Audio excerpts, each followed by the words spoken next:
se ya moya Kinshasa nala lelo Kinshasa moi naza kotoka tosambelaki Nzambe Nzambe pesa biso chaîne ya vérité chaîne oyo koya na vérité kobeta bamodi Nzambe akoki kolela biso tala lelo Nzambe apesi biso Mbodi télévision Mbodi TV TV eza radio te nafukami oyo kopesa Nzambe merci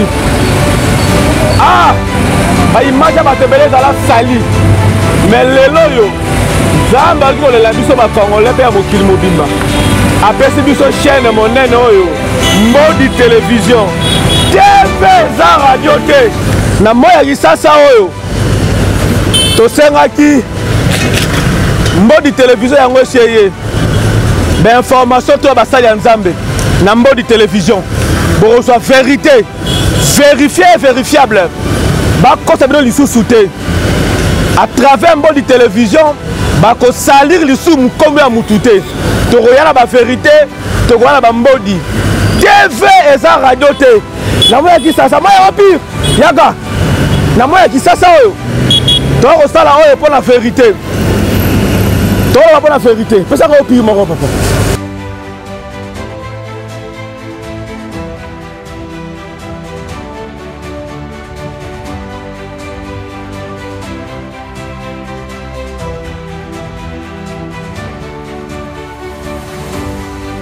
lima ya eau pure mpona kitisa motema mpona pesa bino TV eza radio te tokutani na Mbodi télévision à suivre.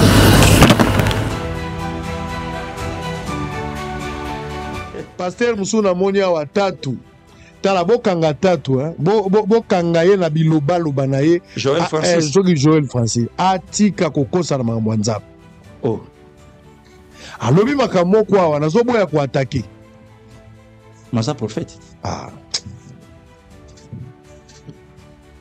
Oui, alors on en na lobby Nzamba alobaka kotinda ba prophète mais ba prophète ya ba intelligence artificielle te alobaka kotinda ba sakoli aso na boy na nga na boy il prend le courage ya koloba l'image est là bato ba na nga na ndako tinda na vidéo place aux ali il a le courage de dire que a lancé défi na monde francophone na ba chrétien tout na Nouveau Testament mobimba eza esika moko te oh Jésus asengaki balinga ye Francis Tatou ah bon Pino mon frère Nzambe abatela monoko na ngai toza lundi 14h25 elo mo eko bima wa eko sa mabe frère faut éviter ba scandale wana na l'église. Toi avancer papa toi avancer toi. J'aimerais vous choquer et choquer la francophonie et je veux que tout le monde m'écoute et m'écoute très bien. Dans le Nouveau Testament il n'y a aucun verset où Dieu nous demande de l'aimer. Bon, prophète Tatou, je pense en réalité, pour être honnête, que vous n'allez choquer personne dans la francophonie, à part des gens qui n'ont jamais ouvert une Bible de leur vie. Mais vous êtes malgré vous l'exemple en fait de ceux qui prêchent les miracles et les prophéties et en fin de compte qui s'éloignent de la parole de Dieu et qui finissent avec le temps par prêcher complètement n'importe quoi et s'éloigner du message du Christ et de la Bible. Et c'est là qu'on va voir si dans les commentaires les gens sont de bonne foi, s'ils préfèrent soutenir leur papa spirituel, même s'il a tort, ou alors de soutenir la parole de Dieu et le message de Jésus-Christ. Alors, prophète Tatou, vous êtes peut-être habitué effectivement aux foules qui vous applaudissent, peu importe ce que vous dites, mais il y a quand même des gens sérieux qui lisent leur Bible, et oui, c'est vrai. Et du coup, je vais me permettre de vous lire 3 petits passages seulement dans le Nouveau Testament, où il est sujet de l'amour de Dieu, et vous risquez d'être vraiment surpris. Alors, je vous invite, cher prophète, si vous avez une Bible, hein, bien sûr, si vous en avez pas, contactez-moi, je vous en ferai passer une, mais dans l'Évangile selon Jean, chapitre 14, verset 15, il est écrit « Si vous m'aimez, gardez mes commandements. » Oh, quelle nouvelle! Jésus-Christ ici, notre Seigneur et notre Dieu, nous dit de garder ses commandements pour lui montrer qu'on l'aime. Et chose encore plus étrange, prophète, vous allez un petit peu plus loin au verset 21, il est écrit « Celui qui a mes commandements et qui les garde, c'est celui qui m'aime, et celui qui m'aime sera aimé de mon Père, je l'aimerai et je me ferai connaître à lui. » Vous voyez, c'est incroyable de lire le Nouveau Testament. Enfin, Jacques, chapitre 1 au verset 12, « Heureux l'homme qui supporte patiemment la tentation, car après avoir été éprouvé, il recevra la couronne de vie que le Seigneur a promise à ceux qui l'aiment. » Donc effectivement, on doit supporter la tentation pour prouver au Seigneur que l'on aime.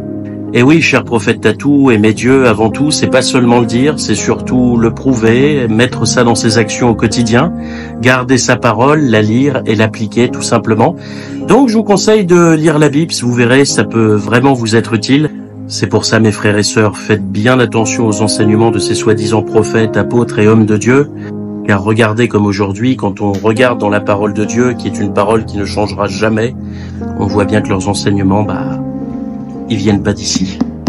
Soyez tous bénis par la grâce de notre Seigneur Jésus-Christ. Amen.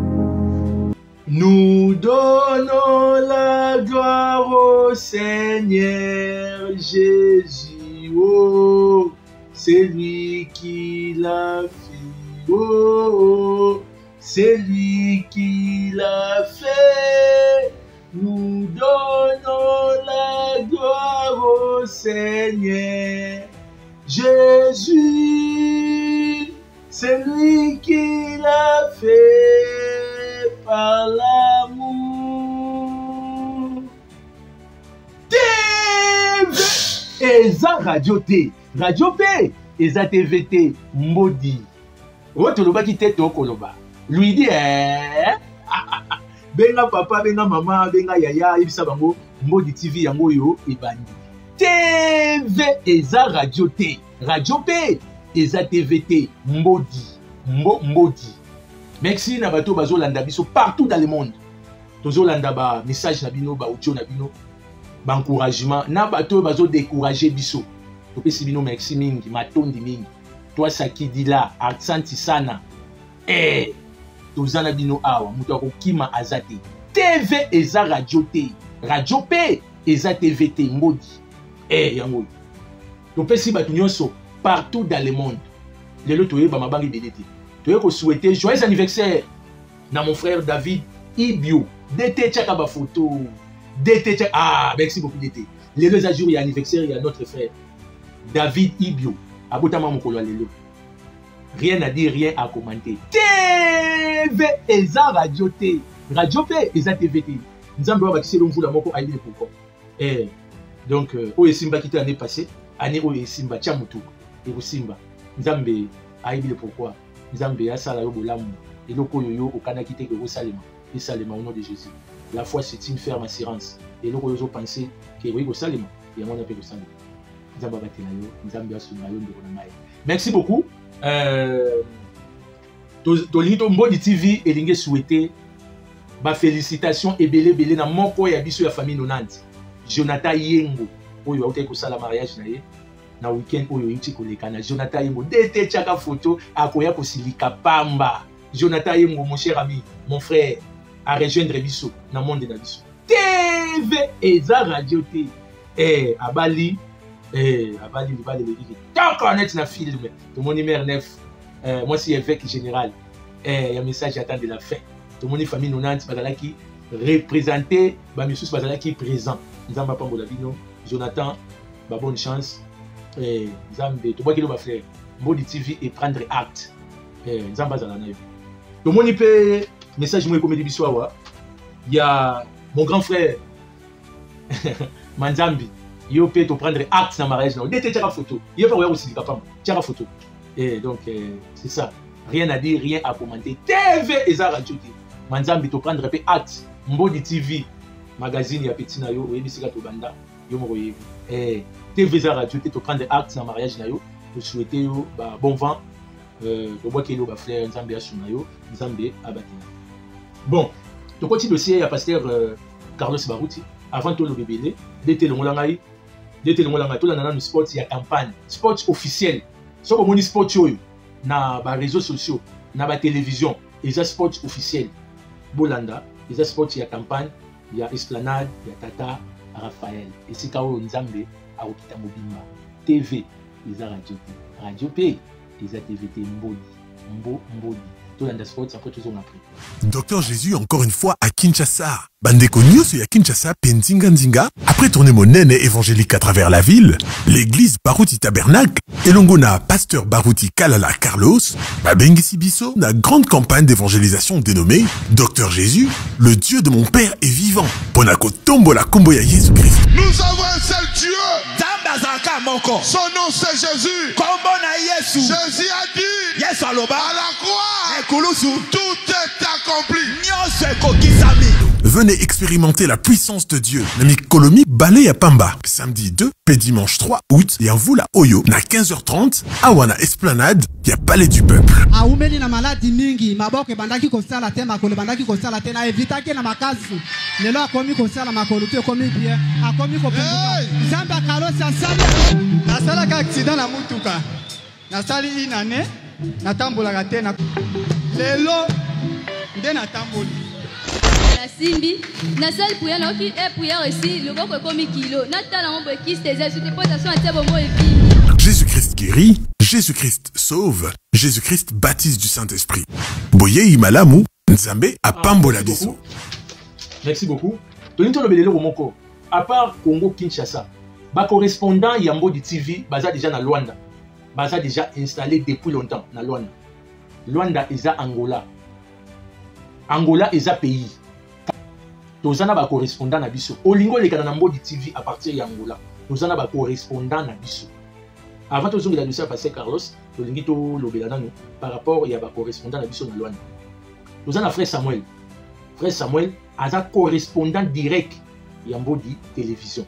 Nzamba pambola ko tazana. Soki bomoni na Luanda, frère Samuel boyeba ke correspondant direct ya Mbo di TV.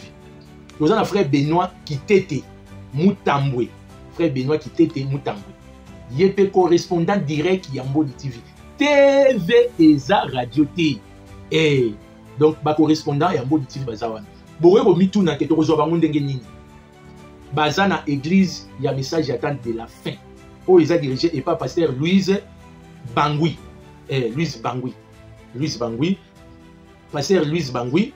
Église eza Shalom de Luanda, Angola. Bazana Sapu. Je crois boye bi Sapu. Moutoune soit vendu d'Angola à Ebi commune ya Sapo. Côté Oyo, sur Lingo soit, va correspondre à Mbo di TV Bazawan. Numéro ya contact, Bokangango, Bozo papier na biki, Bozo papier na biki, Bobo Komango, Bozo papier na biki, Bokomina no code ya Mboka, 244, Bokomi 92, 75, 95, 339, 339. Nabandeli, Oche code ya Angola, 244, 92, 75, 95, 339. Wana Ozui, ba correspondant ya Mbo di TV na Angola. TV eza radio T. Nalina profiter na pesa ndeko nanga mbote ndeko oyo alandaka biso mingi. Erti Ngongo. Avandi na ville ya Orléans na France, Erti Ngongo et princesse Kitoko. Moi si moko ya malamu. C'est lui qui trouve une femme, trouve le bonheur. Ndeko nanga yi Erti Ngongo a trouvé une bonne femme. Mbo di TV lo belo lelo. TV eza radio T. Nzamba pambola couple na bino. Toza wana poto soutenir bino. Pour kende de la voix. Toti kabino T.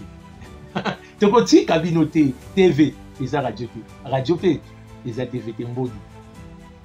Merci beaucoup. Donc rien à dire, rien à commenter. TV eza radio T. Donc merci. Tolito le dossier, il y a mon frère soi-disant pasteur Jubilé, soi-disant, pasteur Jubilé. Dès Tolomini, dès Talobi Tolobela on a souka, Tolobela nanu, dossier il y a pasteur Carlos Barouti. Après, Tokoya Bolobela, dossier il y a pasteur Pierre Moukeni. Après, dossier à souka. Parce que nous qui la réalisateur, nous qui la équipe on a travaillé là-bas. Moi je travaille pas seul. Tant que mon boulot oyo, na travailler na mon côté. Je suis pas seul. Nazana une grande équipe oyo tozo travailler na ensemble. Et donc bo marambo kaizanini mutu ozana don mais olingo travailler yo moko isimba. Faut travailler toujours na équipe. Équipe inde epesa au force. Pour ce que senge lo boye salema yo ko sala moté. Équipe mutu boinda ko sala ngo, mutu ko sala ngo mais ngande nazo bima tête, nde bo mona na tête. Mais ce n'est pas moi qui fais toutes choses là. Pour balobara union fait la force. Nzeta kombo moko, e kombo landa buté. Et c'est ngaki za lebele, e kombo landa mbodi. Mbodi. TV eza radio T. Radio T eza TVT. DT, yela ngana DT s'il te plaît, yela ngana no. Message moi côté libiso awa, eza na mutu moko azu vision par rapport à passer Carlos Barouti. DT, yela ngana no awa, totanga ngo boyoka. Merci beaucoup DT. Merci. Yango ya DT, tu as fait photo, il y a passé. Ah, c'est bon, merci. Bon, déjà, c'est bon. Message de côté Libiswawa, ils ont un sermoko à vision. À l'Obiboui. Cette nuit, j'ai reçu une très grande vision pour cet homme de Dieu. J'ai envoyé sa photo chez mon pasteur, chez mon père spirituel. Il m'a dit, c'est le fils du pasteur Barouti. Cet homme vient de recevoir une très particulière. Je ne suis pas de l'église de Branham. Donc, Aza a prié à Barouti tabernacle était. Aza dénominationnel. Vous comprendre le message. Je ne suis pas de l'église Barouti tabernacle, mais Dieu m'a parlé de lui. Il prêchera beaucoup plus sur la sanctification. Et le message du temps de la fin, je vis la renommée de son nom de partout du monde. Aïe, aïe, aïe, aïe, aïe. Est-il touché comme une épée dans sa main? Dans la vision, je le vis avec les tenues militaires. Est-il ramené beaucoup des âmes perdues vers Dieu? La puissance de la parole, la guérison miracle. Il marchait avec un ange très puissant. Je vis dans cette vision beaucoup des hommes politiques venir prier chez lui. Il y a une force puissante que Dieu a déposée sur cet homme, mais je prie que le Seigneur le garde longtemps. TV et ça radio T. Nous tapons si message a prié à Kanabarouti tabernacle. Aza peut croire un message du temps de la fin. D'été, tu as fait sous photo il pasteur Pierre Mouken. J'ai rencontré ici en France. J'ai rencontré un pasteur. Il prie pas dans le message. Abonne de la message. A prié à la message. Pasteur Azana orientation. Oyoyo. Et c'est un gars qui a pasteur Carlos vis-à-vis. Vis-à-vis. Tu fais ça radio? Aux ambodit. Pourquoi tu as dit mbodit? Mbodit. Ton lobaranio sur les vérités. Pasteur Pierre Mouken. Azolinga, pasteur Carlos sera en France, va organiser une grande campagne. Pasteur Carlos n'a yébié depuis longtemps parce que Tissiko, je suis son caméraman privé. Tissiko. Banda n'a yé awa, côté naza awa. Atikala jamais que son caméraman privé a remplacé Toyo. Jamais. Maudit. TV et ça radio. Mais pasteur Ozo Mona. Azan a besoin de passer Carlos a Lelo a invité une église. Pasteur Ozo Mona. Pierre bienvenu Mouken. Il est presque comme pasteur Carlos. Presque comme pasteur Carlos. Il vit avec des jeunes. Donc Azana ba Salomo. Comment n'est-ce que pasteur Carlos Azawana? Azana ba Salomo. Ah ouais ba Salomo baza. Eh ba Nathan Moupoa la baza. Ba Flerbi Tambatamba baza. Ba Shalom Moussafir baza. Eh donc je vous informe, 2026, nous avons organisé campagne à Mounene, les dieux de mon père, en France. France est qu'au bouger. Bouge. France est qu'au paye la moto, Sabino, avec le pasteur Carlos Barouti. Mbodi TV, c'est la vérité. N'a pas de côté, vous avez un chapeau. Mbodi TV est bon, maka et l'autre côté. Et ça, radio T. Radio P, et ça, TVT. Pasteur Oyobomoni. Un grand serviteur où il a rencontré dans la ville d'Orléans, en France. Aza un grand serviteur de Dieu. Asolo la na frère église, le rôle de camarade. Ndeka passer Carlos asolo la na. Je vous informe, les jours passés Carlos a mis à Tamakoluna et en France. Boye ba jour à Charles de Gaulle, je vous informe, na Charles de Gaulle. Aéroport international. Cortège kozalawana, bateau ba bonde la na message té. Bakoya pour honorer pasteur Carlos Barouti. Et il est, pasteur Carlos Barouti, il est exactement comme son père. Les jours à Konyata, je serai informé. Nayebi, je connais. Quand je parle, je connais. Je serai informé. Jour où Anaï Kozala, Poutoulou et Matamakala, Matikala Nasi. Jour où papa, monte européen là, cortège. Et donc, rien à dire, rien à commenter. Par rapport à l'anniversaire, TV et la radio T. Mbodi TV est invité. Et pas à pasteur Pierre Mouken, bienvenue. Invité à Mbodi TV.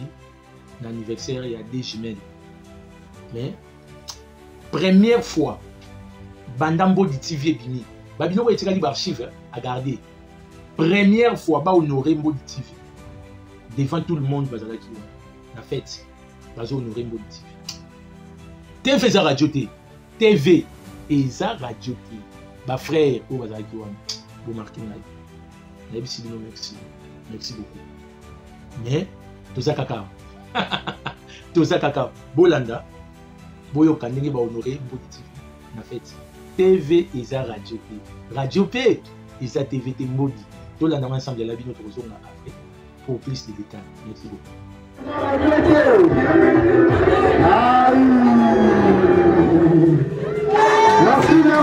Merci. TV eza radio te.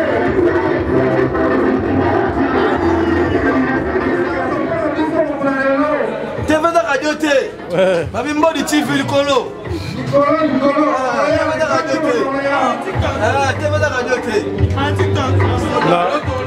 C'est Mbodi TV, Monsieur Rigen, le grand journaliste.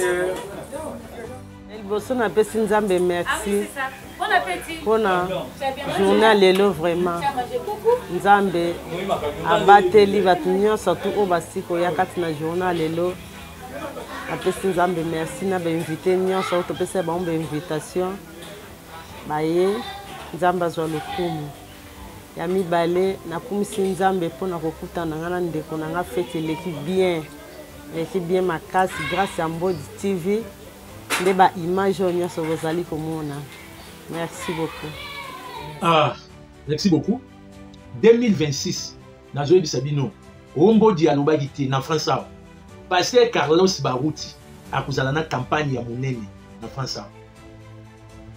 Ekozala na salle ya monene toyebi te soki ekozala wapi. Frère Dino Bofando ayebi makambo na zo lobo. Frère Dino Bofando aza mwana beka ya tongo Frère Dino Bofando ayebi makambo na lobo. Ayebi makambo na lobo. Pasteur Carlos Barouti ekozala na délégation oyo il faut baya ba accompagner évêque général. Délégation oyo il faut baya 2026 ekoleka te maman na campagne les dieux de mon père docteur Jésus. Et cause la terrible Nazo Ebisabine. Merci beaucoup. Tozo gagné temps. Mon petit frère, mon frère. Oh nalinga mingi. Boyebi muto ayi manzemboyo. Na imbe la mutu moko muto fa ebi. Nalinga ko mingi. Oyebi malamu e.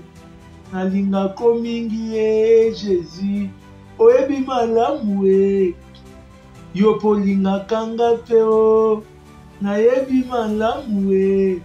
Ozwanga mosika e na yebi malamu e ozwanga na kisenso na yebi malamu e ozwaka na janvier o omemi décembre olongoli na décembre okoti ane ya sika e olingaka nga pe o na yebi malamu e.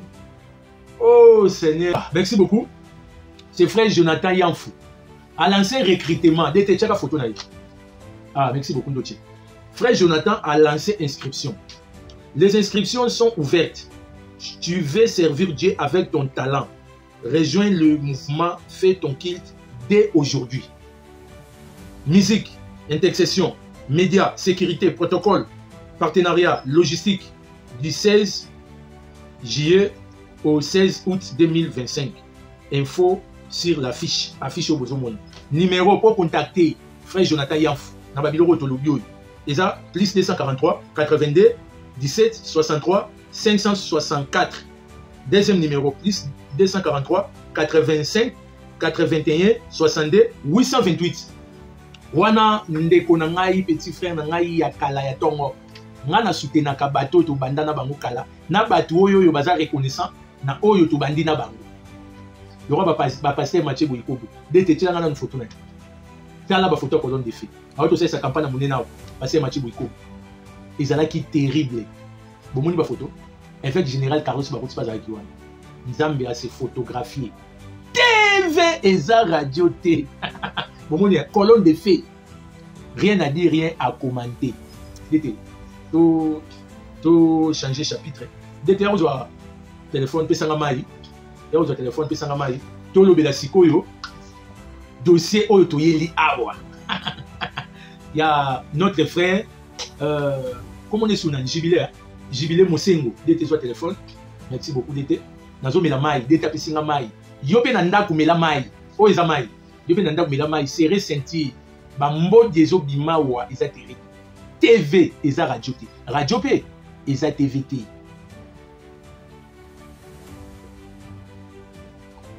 Ah. Merci. Dossier, il y a Ndeko Nabiso. Ndeko Nabiso nini? Ah, ok. Habitons le bénin dossier, il y a Ndeko Nabiso Jubilé. Vous à la calme. Dans le bénin dossier, il y a Ndeko Nabiso racheté Nzoli. Baouti ko consacré à Ndeko Nabiso racheté Nzoli. Ba consacré comme pasteur. Mbodi TV et prendre acte na consécration na you. Tu étais là au four et moulin pour soutenir Mbodi TV. Consécration na yo Mbodi TV et prendre acte. Nzambe apambola yo. Mais aux alaté le rôle pasteur comment il a dit Jubilé Mosengo. Ah te yo pe kutu oza passer héritier te. Mbodi. Yo za passer héritier te. Tu vois que yo ba frère pasteur racheté Njoli. Mbodi TV linga komingi. Te souhaiter ba bon vent dans le ministère na yo. Rien à dire, rien à commenter. TV et ça radio T. Merci beaucoup. Passez à racheter. Je vais que tu reçois dans la prochaine jour. Merci beaucoup. Donc, quand il y a dossier, il y a Jubilé Mosengo. Jubilé Mosengo, boyo kanga très bien. Non mais non maïda. Bon dans la vidéo na ye oyo. A sali droit de réponse par rapport à l'émission oyo. Mbodi TV et sali la qui. Bon dans après tout après. Premièrement, et là on a retiré si à lobby on a un petit frère naïe. Deuxièmement, à lobby batuba otindanga. Avant que naluba na lingi bolanda inan. Bota la pena misu na ye na matama na ye. Bo constater ni. Hein? Balandi ngaite. Bino de bolanda. Bo remarquer misu na ye na matama na ye. Na munoko na ye. Nga munoko yangoyo mbebo tochaka mbebo bo remarquer mbebo na ye zandenge nini misu na ye zandenge nini na matama na ye ezandenge nini na mbunzu na ye ezandenge nini bolanda ba vidéo na ye après tokozonga après na beta bamboti TV eza radio T aniati aola msanko ina pongi c'est qu'il faut ça nambango nko ya vandi desime na oliate jusqu'au ozo ya ola msena pongi nko ya otuna yo opesa nga nini soko zane lo opesa ete faut ça nambango. Que Dieu bénisse, chers, très chers frères et sœurs. En fait,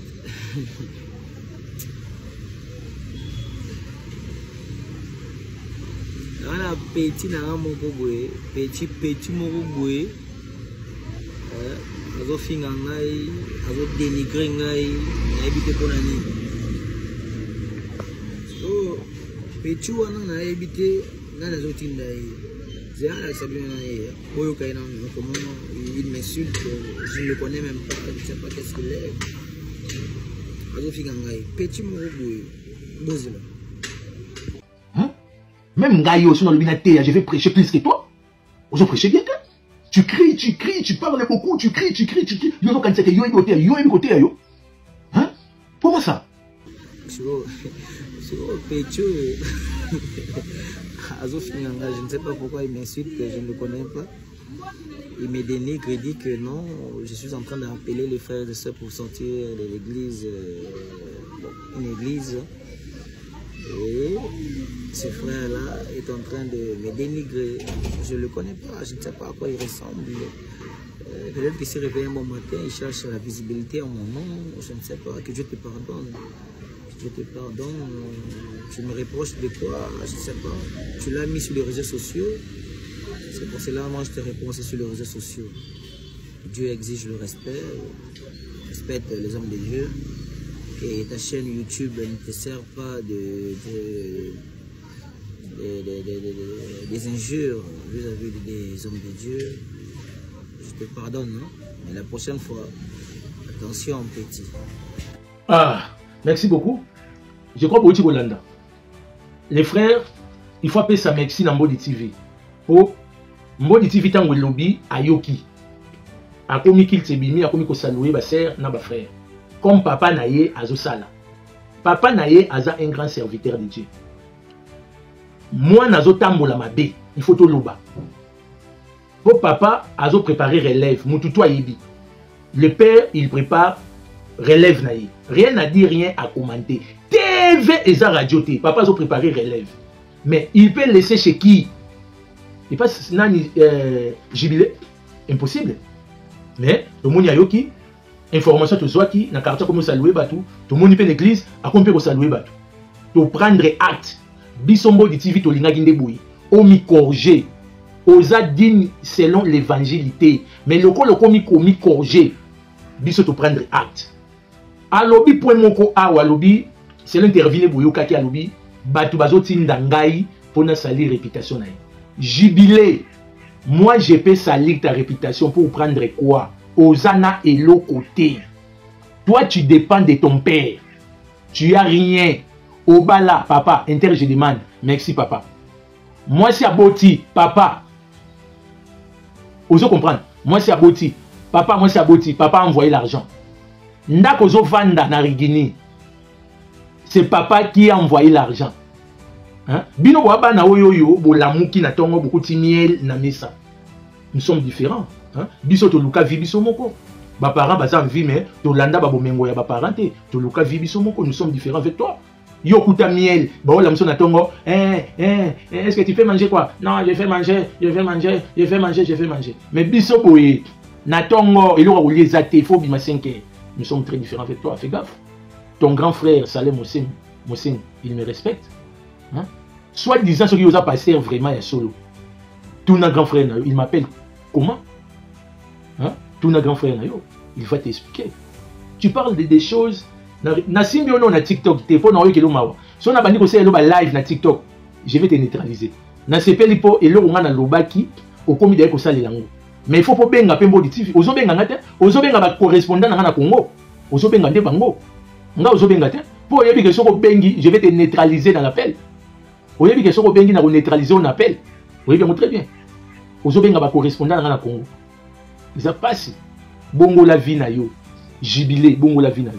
Nane lo na ko gagner pas na yo te pour osane lo côté parce que toi tu dépends de ton père. Ce papa pesioté, yo oko fonctionner te parce que tu travailles pas. Hein? O yebi pas ça musala te, baba lela yo mwasi. Hein? Ba zola yo ndako na rigini, na yebi na ndako zali, na yebi na ndako za. Moi je connais. Na yebi na ndako za. Na yebi. Hein? Oyebi atandenge bateka pétrole te oyebi te beaucoup de miel beaucoup de soso na mesa okuti soso na mesa okuti bomengo na mesa frère que Dieu te pardonne hein? Yeba na mode TV je te promets to banda ko lobela yo chaque jour si to ko information ke obongo limutema yo kuta na nzambe ndenge nini hein prophète Branham alobi boy il faut yebisa biso yo prédicateur expérience personnelle na yo na nzambe yo kuta na nzambe wapi yo jubilé nzamba yebisa yo nini nzamba commissionna yo nini et ça tu es là seulement pour embryer les enfants de Dieu hein si on a dans une église wana na bima ah tu es là seulement pour compliquer les enfants ba jubilé oyo na éviter oui que to comme on a ba sortir ba prédicateur au bima hein le roi excuse le roi ba jubilé oyo ba prédicateur moko boy oyo vraiment Nathan message bandaka. Est-ce que lui peut prêcher? Lui peut prêcher. Baïka na bataille de la fin. Hein? Asa dignité selon l'évangile. Il n'est pas digne. Ce monsieur. Je ne peux pas nabengaye petit frère. Mais son grand frère, oh yabenga ravier, il est mon petit frère. So yazo benga petit. Faut comprendre que misu na yeza qui vient te. Tantôt melaki biloko makasi. A melaki ba biloko moko boyi. Bo comprendre moi, ba biloko wana ya melaki.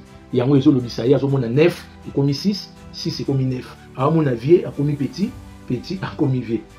Nzamba pa mbola biso. TV eza radio te. Radio te. Mbodi oyo. Nzambe pourquoi tu n'as pas créé mbodi oyo? Petcho lelo rola la bien te. TV eza radio te. Toi différent, jubilé. Nous sommes différents avec toi. Hein? Toi différent. Nana luka vinga moko yo ba luki la vie. Toi différent. Vous comprenez, hein? Nous sommes différents. Mbondi TV oyo ekolobelaka yo chaque jour. Nga naza responsable ya chaîne ozomona. Mais yo église wana ozokamba. Papa aza nano en vie. Les églises na yo te. Bolandaka ba recommandation à papa. Boete. Mais awa. Isa nga. Mbodi. Mbodi. Merci beaucoup. Bolanda annonce il y a séminaire au Ezobanda et pas il y a pasteur bienvenu Pierre Mouken.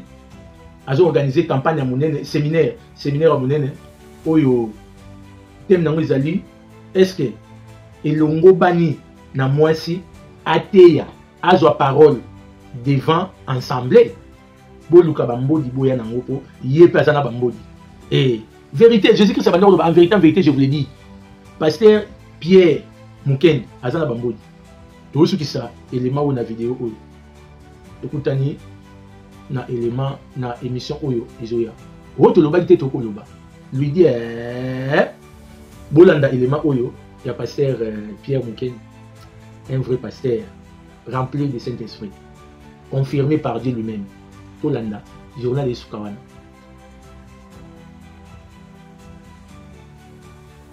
Bonjour, bonsoir, selon l'heure à laquelle mon frère, ma sœur, vous allez recevoir ce message. Shalom pour le peuple de Dieu.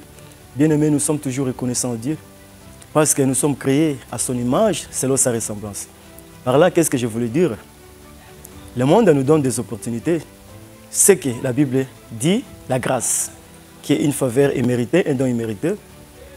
Je suis, moi, votre frère, le pasteur Pierre Bienvenu Solo Mouken, de l'Assemblée ACCB en sigle, c'est-à-dire Assemblée chrétienne, les champs bénis d'Orléans, concernant dans le livre de Genèse, chapitre 27, où là où Isaac était vieux, voulait bénir Ésaü à la place de Jacob. Comme la bénédiction était de Jacob, Rebecca dit non, la bénédiction c'est pour toi, c'est pas pour ton frère. Pour aller vite, notre apôtre des païens, des gentils, des nations, l'apôtre Paul a dit, vous ne savez pas que vous êtes le temple de Dieu, est-ce que l'Esprit de Dieu habite à vous? Je suis le pasteur responsable de l'Assemblée, c'est-à-dire je suis le captif de Christ. C'est Christ qui est mon employeur.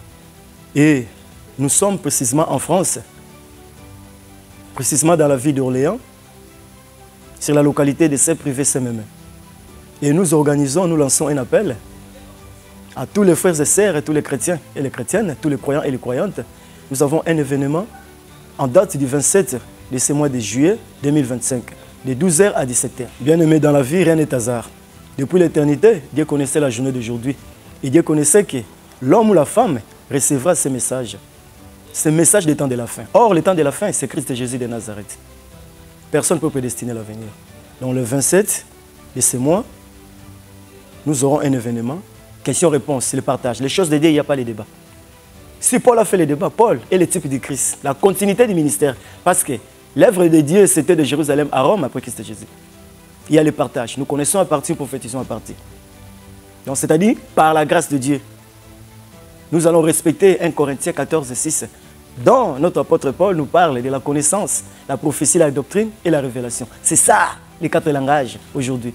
Le culte n'est plus physique, le culte n'est plus charnel. Nous sommes dans l'état où le culte est spirituel, culte d'amour et de pardon. Donc, j'invite tout le monde, nous sommes à Orléans, 1 heure de Paris, ceux qui habitent à Bourges, à Vierzon, aux alentours, à Paris, venez nombreux mes frères et sœurs.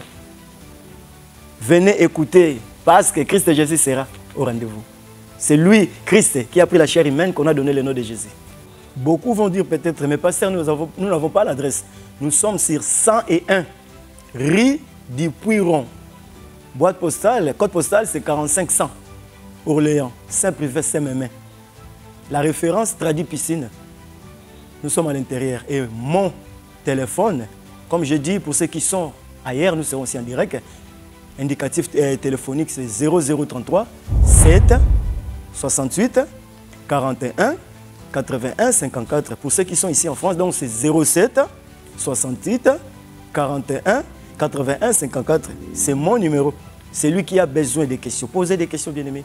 La connaissance, c'est le véhicule. L'enseignement, c'est le véhicule de la connaissance. Celui qui est très bien enseigné, c'est celui qui a le pouvoir. Le malin n'a pas peur de celui qui prie beaucoup. qui font des sacrifices, mais les malins à père de la personne qui a la connaissance. Il est écrit, attention, il est aussi écrit. Celui qui a besoin d'une prière, d'une orientation, une requête, surtout des questions, poser des questions. La Bible parle et nous allons sonner la pensée cachée de Dieu. Car Christ a dit dans Jean 15, 15 à 17, je ne vous appelle plus des serviteurs. Un serviteur ne sait pas ce que son maître fait. Mais je vous appelle des amis. Mais ce que vous devez comprendre, ce n'est pas vous qui m'ont choisi, c'est moi qui vous ai choisi. Donc nous sommes les enseignants. Christ n'a pas dit prêcher. La prédication, c'est une invitation aux païens. L'enseignement, ça se passe dans l'église, dans l'assemblée locale. D'après le Sali, tout homme est serviteur de Dieu. Mais ce n'est pas que tout homme est ministre de Dieu. Il a dit, ce n'est pas vous qui m'ont choisi, c'est moi qui vous ai choisi. Donc par là, qu'est-ce que nous voulons dire? Nous comprenons qu'aujourd'hui, il y a les serviteurs depuis l'éternité, comme Dieu a choisi Jérémie, selon Dieu. Il y a les serviteurs selon les malins. Il a vécu dans le 3e ciel, mais aujourd'hui, il est dans le 2e ciel. Il y a aussi les serviteurs selon l'homme et des hommes. Et il y a des serviteurs selon eux-mêmes, les autoproclamés, les mercenaires, les infiltrés. Ils viennent comme des brebis, mais ils sont de lourds ravisseurs. Soyez prudents, bien-aimés dans le Seigneur. Celui qui a une question, pose ta question. Posez vos questions pour avoir l'éclaircissement. Par la grâce, nous ne sommes pas plus que les autres. L'humilité possède la gloire. Car on connaît l'enfant de Dieu par l'humilité, la douceur et l'amour sincère. Christ a dit, aimez-vous les uns les autres dans la bouche de l'apôtre Pierre. Par l'amour sincère venant d'un cœur pire, car c'est ça les liens de la paix. Beaucoup ne comprennent pas Ephésiens 5, 11. Ne collaborez pas avec les œuvres infructueuses, condamnez-les. Ça veut dire quoi? Enseigne la vérité, mais sans la haine, sans la vengeance, sans la jalousie, l'hypocrisie, la cupidité, sans le règlement des comptes. Car personne ne peut juger. Mais Christ a dit, l'homme spirituel juge de tout. Et celui qui connaît l'homme spirituel, c'est Christ. Personne ne connaît qui est l'homme spirituel, qui est vrai. C'est pourquoi il a dit, dans Psaume 105, 15, ne touchez pas à mes oins, ne faites pas de mal à mes prophètes. Autrement dit, ne touchez pas à ce que moi j'ai choisi, j'ai appelé et j'ai élu. Ne faites pas de mal à mes porte-paroles. Les ciels, c'est son trône, la terre, c'est son marchepied. Dieu est assis dans les ciels, mais il marche sur la terre au travers de ses porte-paroles, au travers de ses ministres, au travers des enfants de Dieu. Donc, nous comprenons que pour comprendre un ouais de Dieu, c'est difficile. Car dans Luc 4, 16 à 21, Christ étant venu, comme lui-même le rouleau avait prédit, dans la bouche du prophète David, que je viendrai avec les livres du rouleau de Psaume 48, écrit pour moi. Et quand il est venu, il a dit, lui-même, on lui a donné, il a pris les livres d'Isaïe comme c'est le rouleau, il a dit, l'Esprit du Seigneur est sur moi. Il m'a oint. Dans l'équipe était changé. Il n'y avait plus l'onction de l'huile. Il n'y avait plus, non. Et personne ne pouvait comprendre. Il a dit, aujourd'hui, l'écriture est accomplie. Vous libérez les captifs, annoncez la bonne nouvelle. Les boiteux vont sauter comme des cerfs. Les aveugles vont recouvrir la vie pour proclamer une année de grâce. Et personne a compris. Ah, cet enfant de Joseph, de Marie. C'est ça, personne ne peut comprendre le ouais de Dieu. Mais en guise de la conclusion, selon les salis, tout enfant de Dieu, homme et femme, qui marche avec la crainte absolue de Dieu, c'est un élu de Dieu. Vraiment plein de bonnes choses. Que le bon Dieu nous bénisse. Au rendez-vous le 27, ne manquez pas. Je vous aime beaucoup par l'amour sincère. Car nous sommes bénis depuis l'éternité. La richesse qui est sur la terre et dans l'eau, c'est ça que Dieu a créé l'homme. Mais l'homme a besoin de la paix. Après la mort, attention, il y a encore une autre vie. Que le bon Dieu soit loué.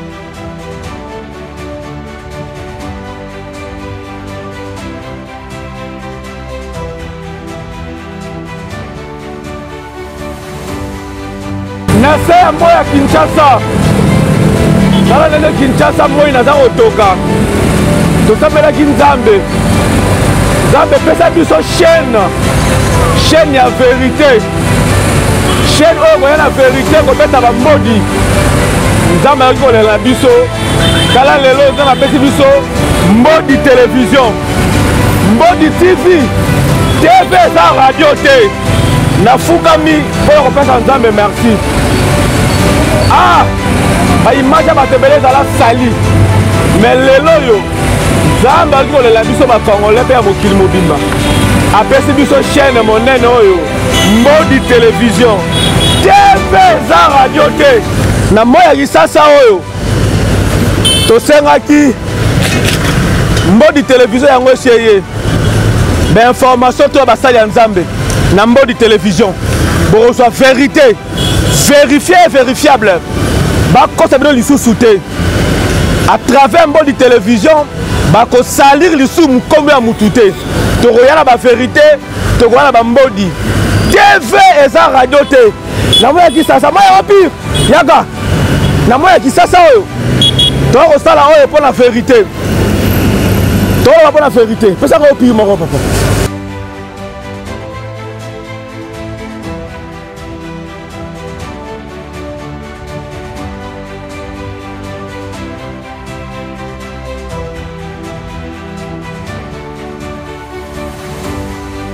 lima ya eau pure mpona kitisa motema mpona sabino TV eza radio te tokutani na Mbodi télévision à suivre.